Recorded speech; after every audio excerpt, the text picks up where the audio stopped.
You know, everybody, there's a person on various Sonic sites that goes by two names.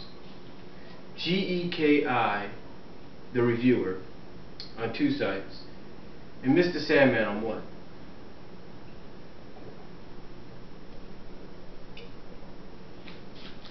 And you know,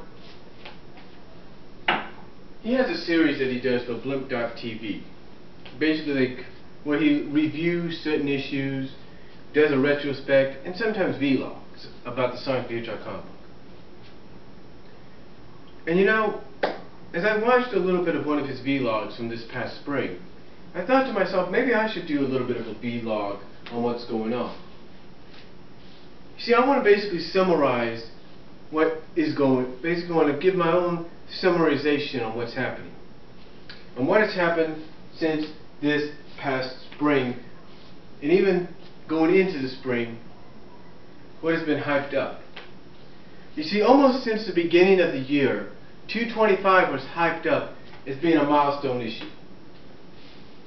Hyped up as being the prologue that was going to lead us into the four-part story arc of the summer, Genesis. Now, Genesis, as we all know, was created by head writer Ian Flynn as part of a celebration of the 20 years of the Sonic the Hedgehog franchise. But in several interviews was hinted at as being a bit of a soft reboot. Now, a soft reboot, according to what Ian and various others have said, is just basically a soft restarting. In other words, nothing really changes except for a few things here and there. Now, I can understand, just like many other people could understand right when this was announced, that, you know, maybe a soft reboot or a soft restart was necessary because things were so convoluted, if you know what I mean. But then again, there were some that didn't like the fact that we were getting a reboot or getting a restart, soft or not.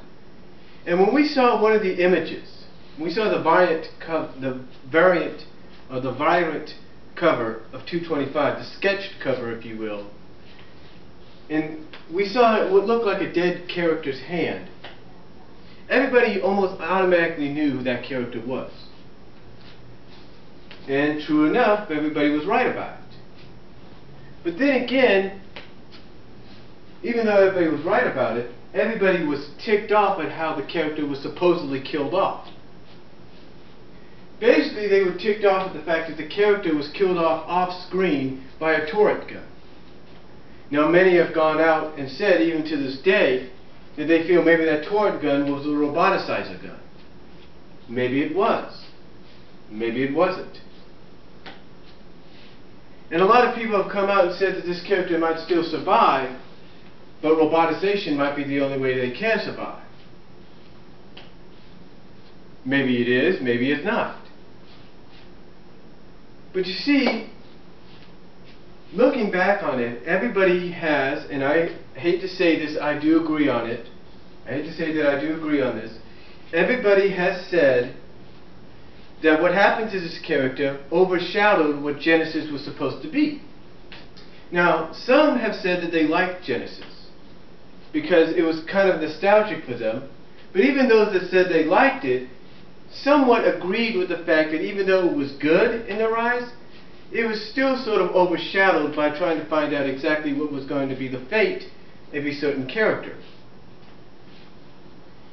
Well, that fate was suddenly revealed. You see, 2 issues after the final part of the Genesis story arc, the cover for the 231st issue was revealed. And on there was a silhouette with a question mark. Now, many have assumed exactly who that silhouette was, as much as they didn't want to admit it. Even I kind of didn't want to admit as to who it could be. But then all of a sudden, 232's cover comes out, and we have another question mark at the bottom left-hand corner or right-hand corner of that cover, underneath the villain, the main villain. Now, we don't know now for some still speculated as to who that question mark was for. Well, fast forward a few weeks ago, and that cover's official release, the official cover is released almost prematurely in the eyes of the head writer, because in this premature release, the question mark is taken away, and we see exactly who is revealed underneath, and thus is indeed what many fans fear. It is the character roboticized or fused, merged with a certain metal Sonic, if you know what I mean. Now, a lot of fans don't like this. Some fans think it's okay. The thing is, a lot of fans have the difference of opinions.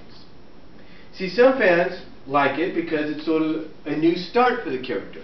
Even the editor himself said that this character's story was just beginning. And a lot of fans got behind that because they felt, hey, if this could happen to the character, maybe it'll make this character better. Maybe it'll give this character more development. Perhaps. Others don't like it. Others felt that it was a cheap way to cheat the fans. To cheat them and cheat other fans. Some felt as though this is worse than killing off a character. Some have even gone out and said that they feel that it could be permanent, while others, like myself, feel that it could just be temporary. Now, why would others like me feel that it would be temporary while others feel it's permanent? Well, the head writer in the eyes of some, is very deceiving. Now, those that think it's permanent believe that and feel that because this head writer has done other things before which have been good and not been good. For example, this head writer has gone out and killed a character that was the father of a certain red echidna. Now, the way the father died was sacrificing himself to free his son from the evil that possessed him. And that character I'm talking about and that character that sacrificed himself was Locke, Knuckles' father. You see, Knuckles, for 4 to 5 issues, was possessed and turned into another version of Urachak. Now, some look at that and they think, some of them probably look at that and still think to this day, how could Sega let him get away with that? Well, it's simple. The only way Sega allowed him to do it was if he said it was only a temporary deal, which it was. But then again, so was another deal. Even though this character wasn't as popular as Knuckles, in fact this character is probably one of the most hated characters, a certain turtle in the series got possessed by some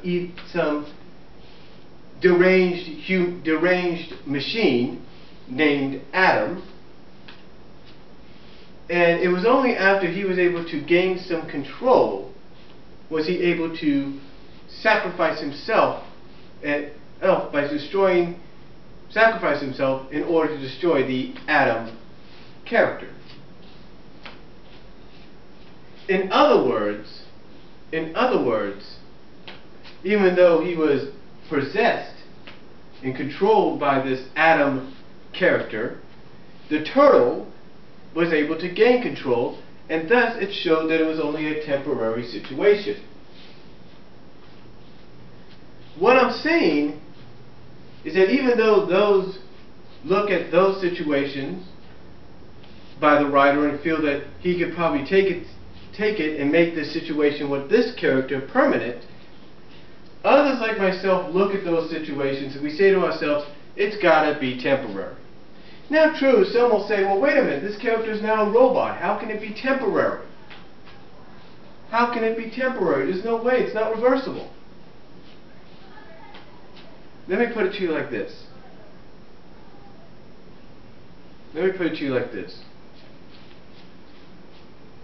Just because a character is a robot doesn't mean it's permanent. Okay? Let me give you an example. One of the most popular all-ages animes out there, Sailor Moon. One of the most popular characters out there was Chiribimu. She was popular before the incident and after. The incident I'm talking about is the fact that, I don't know for how long, but for a certain story arc, she was turned into the Black Lady, or the lady, whatever it was, basically turned into a seductress, an evil seductress, I should say. She was turned into an evil seductress. And how did this happen?